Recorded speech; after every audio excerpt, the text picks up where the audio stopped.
Di undang-undang ini tidak ada pesangon bagi orang yang PHK. Dibilang tidak ada cuti.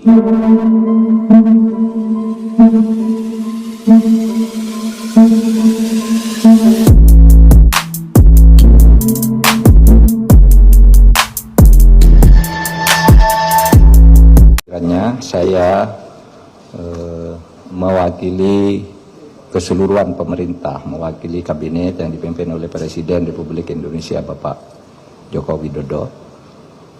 Malam ini akan menyampaikan pernyataan pemerintah terkait dengan kondisi politik dan keamanan pasca pengesahan Undang-Undang Cipta Kerja oleh DPR dan pemerintah pada tanggal 5 Oktober 2020 yang lalu.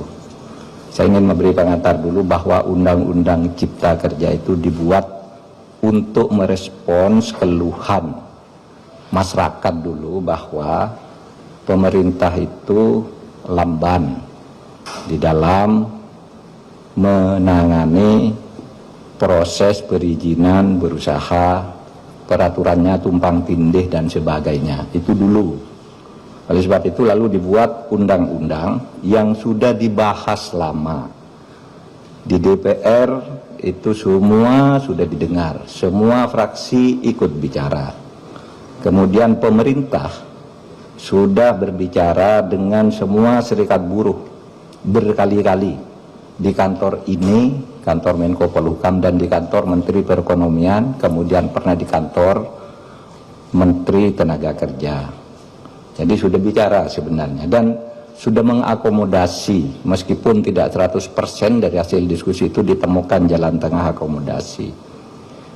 Sehingga tepatnya tidak ada satu pemerintah pun dimanapun di dunia ini yang mau menyengsarakan rakyatnya dengan membuat undang-undang yang sengaja untuk itu. Yang kedua, isinya. Isi dari Undang-Undang Cipta Kerja ini pertama untuk mempermudah perizinan bagi usaha sehingga tidak birokratis dan tidak tumpang tindih, mempermudah perizinan siapapun yang mau berusaha dalam negeri maupun luar negeri. Yang kedua, menyediakan peluang untuk menampung tenaga kerja yang jumlahnya setiap tahun itu 3,5 juta. Angkatan kerja kita setiap tahun itu 3,5 juta. Dengan 82% tingkat pendidikannya di bawah SMP, sehingga tidak adaptif sebenarnya, belum siap untuk bekerja di bawah IT, ya. Mereka ini pekerja-pekerja yang hanya ijazahnya SMP, SMK ke bawah. Jadi tidak bisa bekerja di padat modal, dia di padat karya yang sebagian besar. Jadi ini yang penting, undang-undang ini bukan hanya untuk buruh yang sekarang banyak berdemo. Ini justru lebih untuk mereka yang belum bisa menjadi buruh, untuk angkatan kerja yang akan datang makin banyak. Sedangkan hak-hak buruhnya sendiri berdasar undang-undang lama secara umum sama sekali tidak diganggu.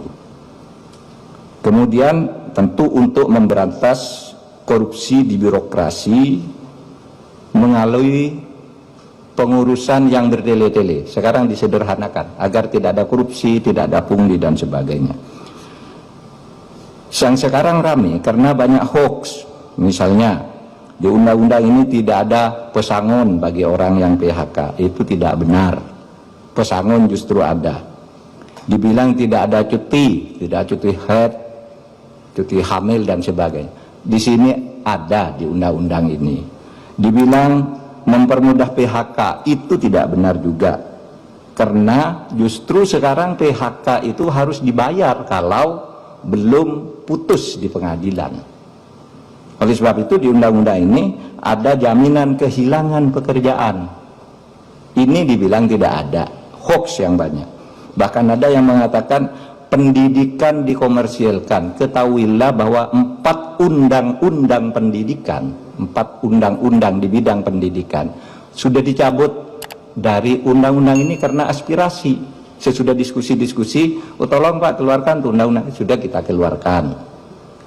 Nggak ada di situ ngatur soal dunia pendidikan, apalagi mengkomersilkan. Di situ dunia pendidikan hanya diatur di dalam pasal 65 yang justru mempermudah bahwa pendidikan itu adalah lembaga nirlaba, bukan lembaga usaha, bukan lembaga komersil. Ini ditegaskan justru di undang-undang ini, malah dibalik di dalam berita-berita yang hoax itu. Oleh sebab itu, melihat perkembangan situasi itu, pemerintah mengajak mari kita semuanya menjaga Kamtibmas, keamanan dan ketertiban masyarakat. Semua harus kembali ke posisi tugas menjaga negara masing-masing. Pemerintah, rakyat atau masyarakat, dan civil society. Mari bersama-sama ke posisi masing-masing untuk menjaga keamanan masyarakat. Dan untuk itu pemerintah menyampaikan pernyataan sebagai berikut.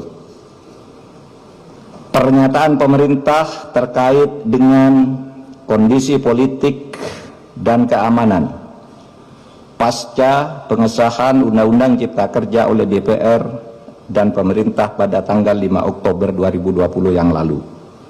Selamat malam, mencermati perkembangan yang terjadi di lapangan terkait dengan penyampaian aspirasi tentang Undang-Undang Cipta Kerja dalam berbagai bentuknya di sejumlah daerah. Maka demi ketertiban dan keamanan di tengah-tengah masyarakat, pemerintah menyampaikan hal-hal sebagai berikut.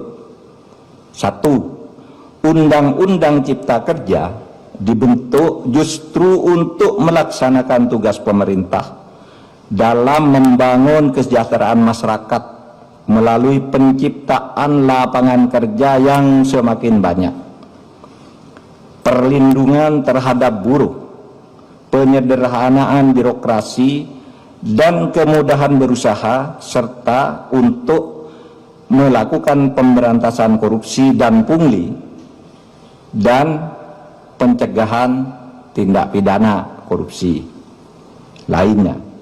Yang kedua, pemerintah menghormati kebebasan berpendapat dan menyampaikan aspirasi terkait dengan Undang-Undang Cipta Kerja, sepanjang semua itu dilakukan dengan damai, menghormati hak-hak warga yang lain, dan tidak mengganggu ketertiban umum. Yang ketiga, pemerintah menyayangkan adanya aksi-aksi anarkis yang dilakukan oleh massa di tempat-tempat tertentu.